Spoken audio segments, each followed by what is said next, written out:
Guys, alright, so I know I've been dropping the ball a little bit. I said I was going to try and get these videos out weekly, but shit happens. It's a tough week, you know. So, real quick, week one recap.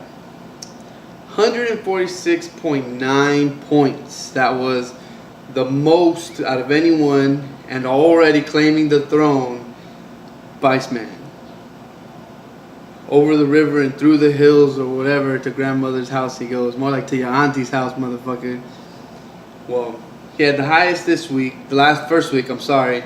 And Jason with an embarrassing 55.6. So congrats to both of you guys for being the highest and lowest of week one.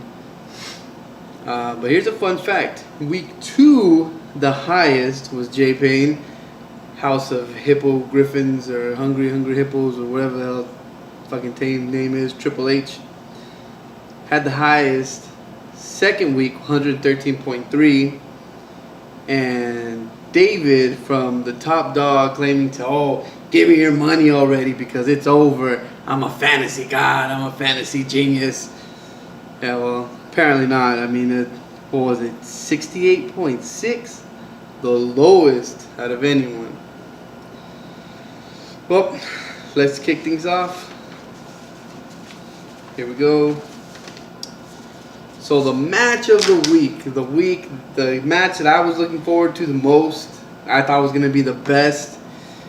You got Rivers over the Hill, David's team, coming off an impressive 140 plus point win. And House of Cousins Odell, Omar, he had the bye week one, his first game. He came talking a big game, said he knows he's going to win it this year, whatever. I mean, everyone says they're going to win it, but this is the game that I thought was going to be the best. And it sucked. Omar won 69.9 to 68.6, 1.3 point difference. So the claim to the throne was very shortly lived, over in a week, brought back down to reality. Sorry, Dave. That's just the way it goes sometimes.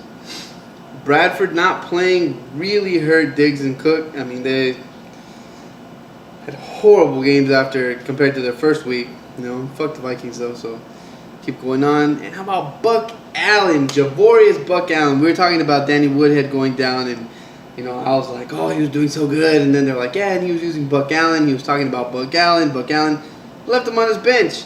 16 points on his bench. I mean, it happens, you know. Graham for the second week in a row, not a good week. I mean, is there a lingering injury that no one knows about? Is it, because Seahawks as a team aren't playing as good as they usually are? Do you drop them? Do you hold them? What do you do? I don't know. Doesn't look that good for him, though. So Omar had the first pick in the waiver wire, went after Kenny Golladay, went after Tarek Cohen, went after all the guys who had big points in week one. And Golladay and Cohen together combined had 5.6 points. Combined.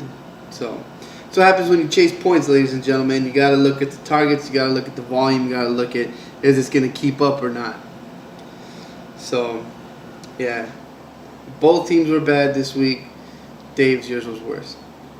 On to the next game. Los Life Living, Joe, versus the New York Brooklyn Zoo, Matthew. 75.9 to 75.1. Joe was the winner by 0.8. I've been on that side of defeat. I've lost by less than a point. It fucking sucks. So, Matt, you had your first win last week, you bastard.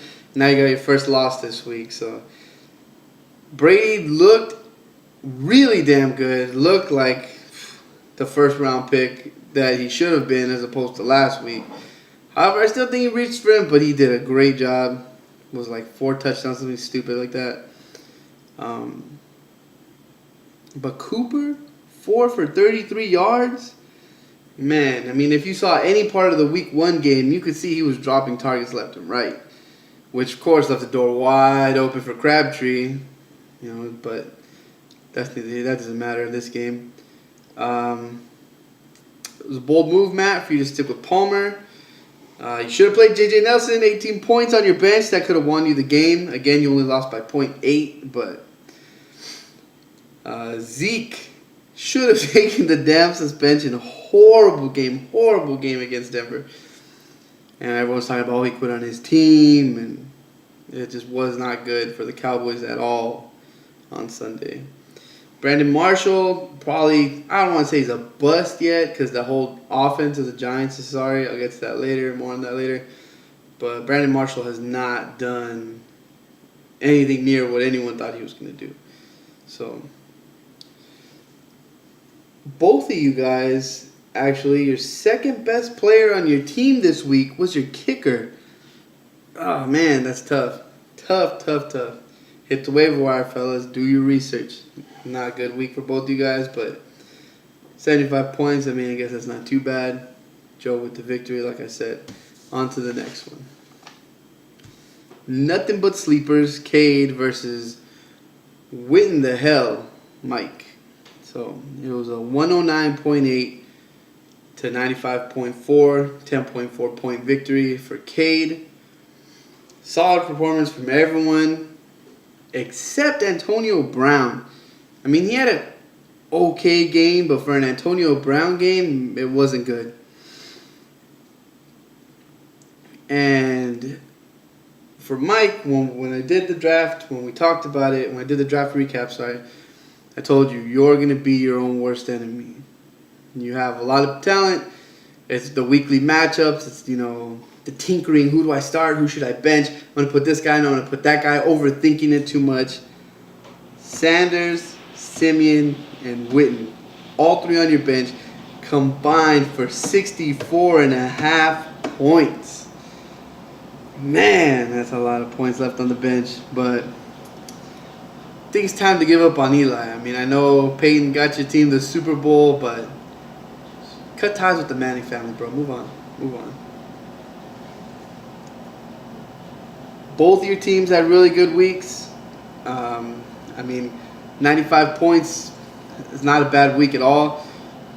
Just got the short end of the stick. Happened to play someone who had 109 points. So, overall, your teams are doing pretty good. I think C.J. Anderson is a really big surprise, at least to me.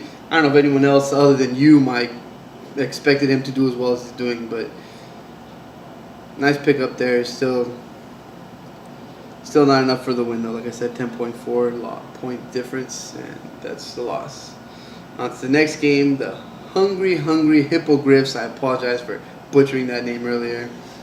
Versus I Got the Keys. So J Payne versus Jesse. 113.3 to 96.2. Difference of 17.1 points. Kareem Hunt. Oh, man. The guy, I can't believe how that fucking getaway. Slipped through the draft. Went off again. 22.9 points. So, good thing you started him this week and didn't leave him on the bench again. Again, another surprise to me, though, from your team is Todd Gurley. I did not expect Todd Gurley. That offense looked horrible at the end of last year. They didn't even look too good in preseason, but 20 points, over 20 points for him, too, I think he had. Looking solid, nice pickup. But where's Le'Veon Bell? I don't know. I can't find him. Dude's been, irrelevant, done nothing. I was thinking, I had him before last year, someone else had him, and the dude puts up points. Mad points, 20 to 30 points a week. He hasn't even got anything close to that this year, but I don't know. The biggest problem for you, Jesse, is LeGarrette Blount. A big old fat goose egg, a 0. His production, his touches have been less and less. I'm sorry, I got the TV on. I keep getting focused. Oh, sidetrack. 0 points. 0 points. He had one catch. I think it was for 0 yards. So if this were a PPR league, you would have got a half a point or a point, but nothing. You need to fix that, dude. That's horrible.